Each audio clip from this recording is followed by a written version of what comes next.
नमस्कार सर्वांना, कसे आहात तुम्ही सर्व? मस्त ना? नयन कलाकृतीमध्ये आपले सर्वांचे मनपूर्वक स्वागत आहे.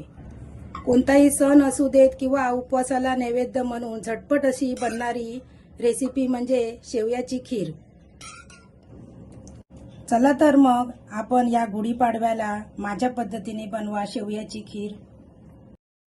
नमस्कार, आज बघा मी तुम्हाला इथे शेवयाची खीर बनवून दाखवणार आहे. त्यासाठी बघा इथे भाजलेल्या शेवया मी अर्धी वाटी घेतलेली आहे. हे बघा मी गॅसवरती कढई ठेवली आहे. कढईमध्ये बघा मी इथे 2 चमचे तूप घालून घेणार आहे.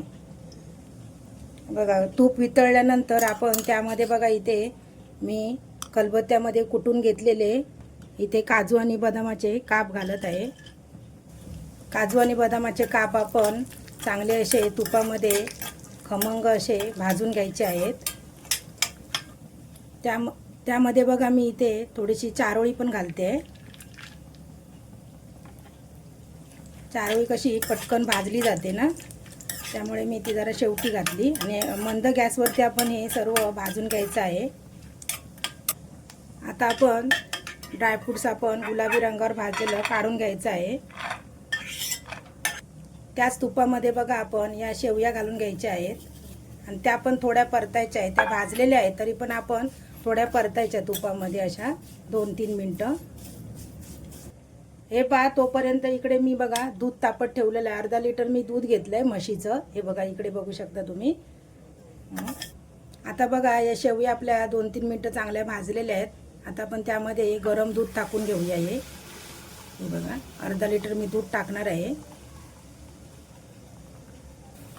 आता बघा दूध टाकल्यानंतर आपण असं ढवळायचं आहे. हे बघा व्यवस्थित असं ढवळून घ्यायचं आहे. बघा झाकण लावून थोडा वेळ मी मंद गॅसवरती 2 ते 3 मिनटं शिजून घेत आहे. हे पहा मी झाकण काढते आहे. आता आपल्या शेवया चांगल्या शिजलेल्या आहेत. आता आपण त्यामध्ये बघा इथे साखर टाकून घ्यायची आहे. अर्धी वाटी मी साखर पाव वाटी घेतली साखर. म्हणजे एवढे तुम्हाला गोड पाहिजे तेवढी तुम्ही घेऊ शकता. हे पहा साखर टाकल्यानंतर आपण परत असं व्यवस्थित असं मिश्रण ढवळून घ्यायचं आहे.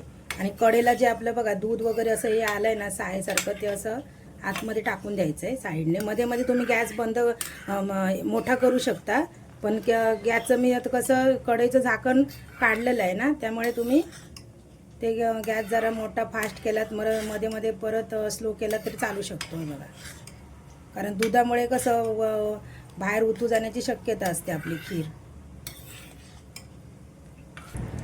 हे पहा त्यामध्ये चिमूटभर मी मीठ टाकत आहे. मीठ टाकल्यामुळे कसं आपला गोडाचा पदार्थ हा बॅलन्स होतो आणि चवीला छान लागतो. आता आपण त्यामध्ये बघा हे ना ड्रायफ्रूट्स मगाशी मी भाजून ठेवलेले आहेत ना, ते आपण टाकूया. ड्रायफ्रूट्स भाजल्यामुळे काय होतं, खिरीला आपल्या ना चव खूप छान लागते आणि खाताना पण असं थोडंसं क्रंची लागतं आणि छान लागते ती. हे बघा ड्रायफ्रूट टाकल्यानंतर आपण परत असं व्यवस्थित असं मिश्रण ढवळून घ्यायचं आहे. आता आपण बघा सर्वात शेवटी वेलची पावडर टाकायची आहे.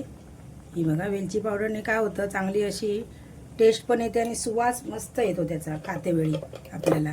त्यामुळे वेलची पावडर टाकायची, ती शेवटी टाकायची आपण वेलची पावडर. ही बघा आणि खीर कशी थोडीशी अशी पातळच ठेवायची, म्हणजे जास्त अशी घट्ट नाही करायची अगोदरच. नंतर ती मग जास्त थंड झाली ना थोडीशी का मग एकदम घट्ट होते. त्यामुळे थोडीशी अशी पातळ ठेवायची. बघा हे तुम्ही टेक्स्चर बघू शकता मी केलेलं आहे ते. हे बघा ही पहा आपली शेवयाची खीर खाण्यासाठी तयार आहे. मी आता गॅस बंद करते. हे बघा